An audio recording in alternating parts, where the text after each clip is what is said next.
this episode is about building an audience as a recording artist, right? So a lot of you have been asking questions about this on the channel and within the comment sections on all of my social media outlets. So on this episode, we're going to dig into that. Find out next and how on the Music Money Makeover Show. What is going on, everybody? My name is Casey Brown. Welcome back to the Music Money Makeover Show. Once again, I always like to thank everybody for downloading the Profit Maximization Checklist down below and the Musician's Guide to Self-Publishing down below. All right, number 2 is on the way. I'm proofreading that. Believe me, it's done. The typing, everything is done. I just got to go through it, check for all the mistakes, and we're going to get it designed.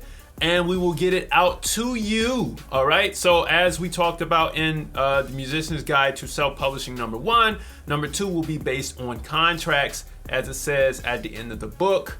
And like I said, that is coming very soon. Now, today's topic is how to build an audience or a fan base as a recording artist. And this is for all of my artists who are just now starting out.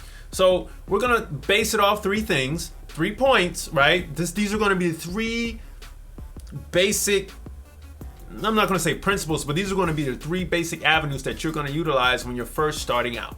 And the first one that you're going to have, or the first thing that we're going to start with, is a great product. We got to have a great product.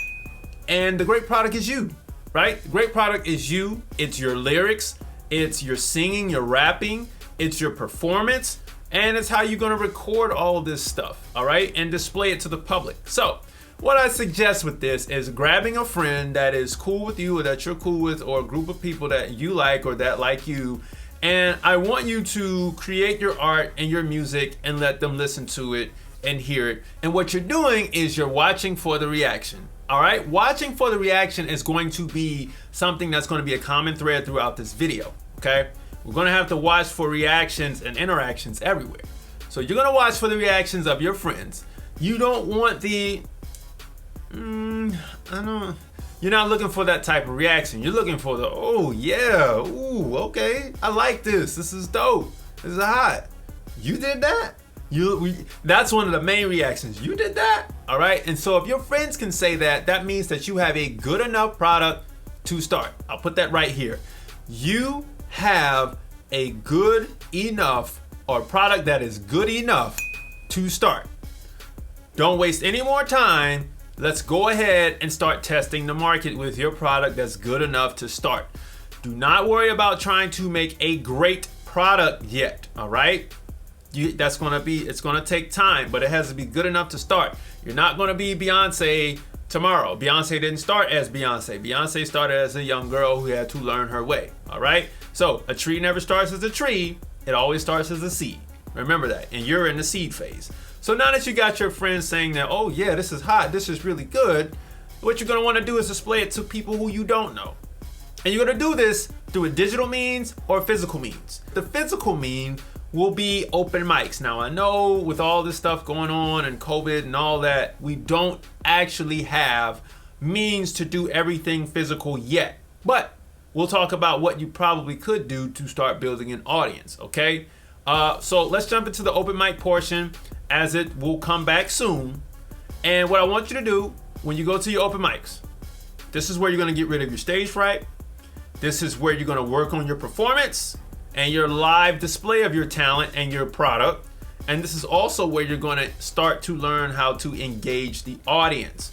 All right, so you've engaged your friends sitting on the couch or in the car listening to music saying, oh, you did this? But you have to do the same thing to people you don't know in the public, and you're going to start that at the open mics. All right, if you get there and your voice is pretty good, all right, and you're going to learn some control with the microphone and all that there. Don't worry about all of that. So you don't have to be a perfectionist at the open mic. It's just you. You're going to be looking for the people in the audience. You're going to be watching. All right, the same way you watch your friends for their reaction, you're gonna watch the people in the audience for their reaction. Now, I want you to understand, if you're working on crowd control and people doing stuff with you, they may do some stuff, but you don't wanna overdo it. You wanna look for that natural engagement. And when you see that natural engagement, you're gonna want to talk to those people after you get off the stage. Like immediately after you get off the stage, you're gonna want to approach those people and have a conversation with them, and ask them to follow you, or give them some means of staying in contact with you. And I'm gonna suggest doing this until you get to about 100 real people in your geographical area that will stay in contact with you, or that you can get their contact information, or at least their social media handles. I recommend 100 people because that gives you time to work it out and work all the kinks out enough at the open mics. Okay? Gives you time enough to start to build a hardcore fan base, and what you will understand as hard ticket sales later as we get to the next step in another video. Okay? All of this is going to help you build. It's going to help you fortify who you are, the people and your friends. All right? And you're going to start with this. Okay? So now we've got the people on our side. We've got a good enough product. We've got our open mics.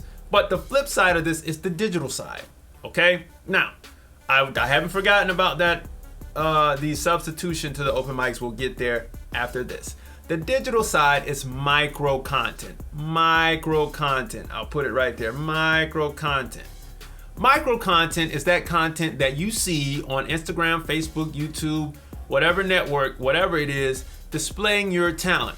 I don't care if it's in a music video form. I don't care if it's in a form of like me sitting right here and you possibly singing a cover, or rapping a cover, or rapping to a song, beat, remix, whatever it is. That's micro content displaying your art. All right, so with this micro content, there are channels that goes with it, all right, or that go with it. And you will find that in these channels, you have the consumers of the content, and then you also have the people like yourself or all the other creators that are dishing out the content. All right, these are connoisseurs of music who want to see what's new, what's hot, what's popping out there.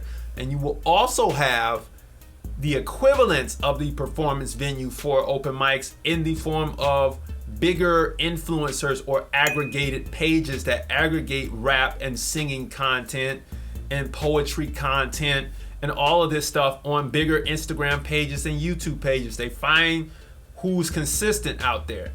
When they find who's consistent in doing stuff and always on hashtags, putting out new content, they'll take your content and repost it to their page, and then they have a bigger audience than you have, and people will come back and find you. Okay? That is the digital form of the open mic. That's why you want to do micro content. That's why you'll see people like Insta rappers or Insta singers or Insta whatever. All right? You'll see people on YouTube doing the covers. That's why this exists. Everything in a physical form exists in a digital form now as well. So you have to run on both sides of the coin. Okay, now, because of everything that's going on, we need a second option to that physical option. All right, and what I suggest is getting out and busking. Now, I would suggest busking anyway.